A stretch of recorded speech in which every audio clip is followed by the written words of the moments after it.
A região episcopal Santana, em sintonia com a Arquidiocese de São Paulo, no primeiro Congresso de Leigos, que, a pedido de nosso cardeal, nós estamos levando a bom termo.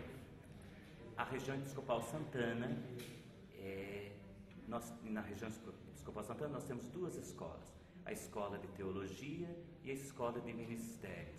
E desde o ano passado, nós, em sintonia com os coordenadores do setor, em sintonia com os conselhos paroquiais de toda a região, achamos por bem criar, se assim a gente pode dizer, uma semana teológica, um simpósio teológico.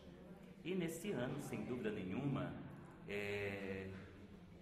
a melhor maneira de estarmos inseridos nesta semana era o congresso, este primeiro congresso de leigos, leigos, discípulos missionários, que nós trouxemos para a nossa semana teológica com este mesmo tema.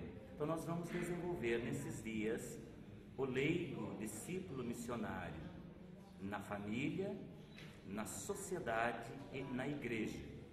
E para este primeiro dia, nós convidamos o professor Fernando Altener, professor da PUC, professor da Unisal, que estará colaborando conosco neste simpósio e também, naturalmente, no primeiro Congresso de Leigos. Porque o leigo tem que assumir um novo papel que ele não está assumindo, e é sobre isso que eu queria falar com vocês. Começo com uma pequena reflexão de que todos temos a missão central de sermos atuantes cristãos do mundo, dado pelo batismo.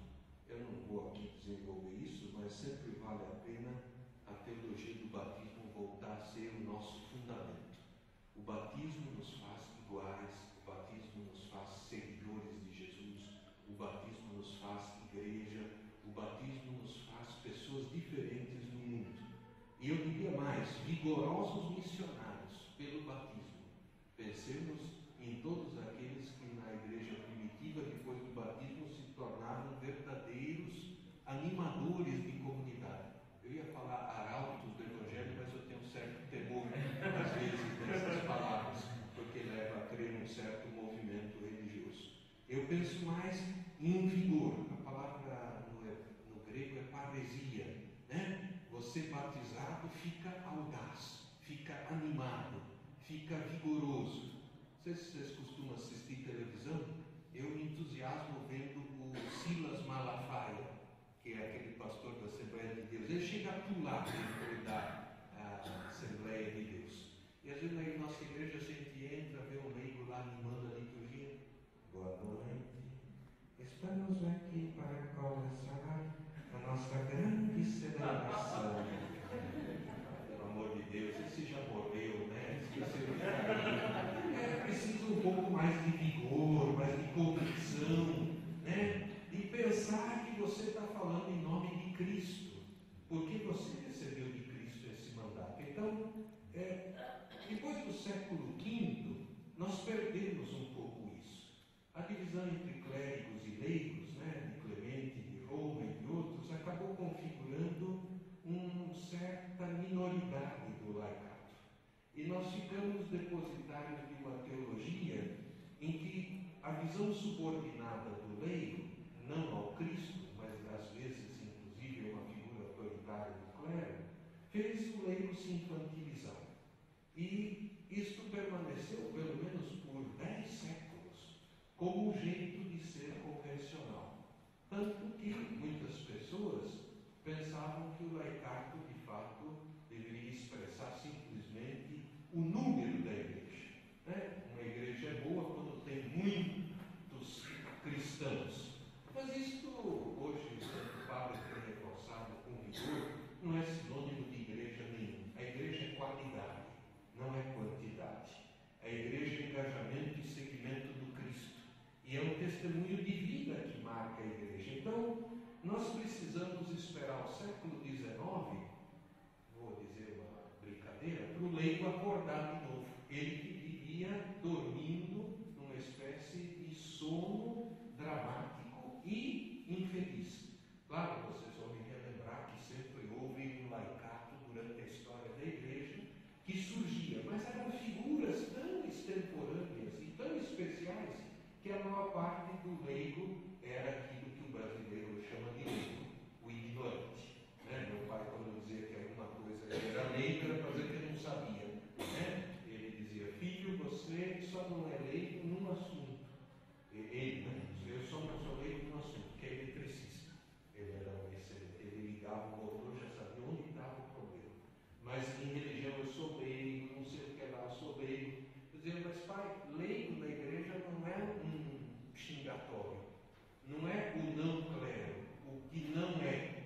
Leigo é o que é, mas esse leigo é o que? Então isso só pôde assumir vigor quando a ação católica, a partir do final do século XIX, especialmente na França, fez surgir figuras como Lacordaire e uma série de expressões vigorosas aqui no Brasil, vamos lembrar do Alceu de Amoroso Lima, que se tornaram verdadeiras luminares de que é possível falar em nome da igreja sem ser bispo.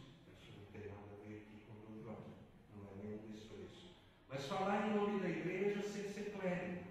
Falar em nome da igreja na medicina, no sindicato, no partido, porque está lá dentro como cristão, porque está lá dentro como parlamentar, porque está lá dentro como um fiel.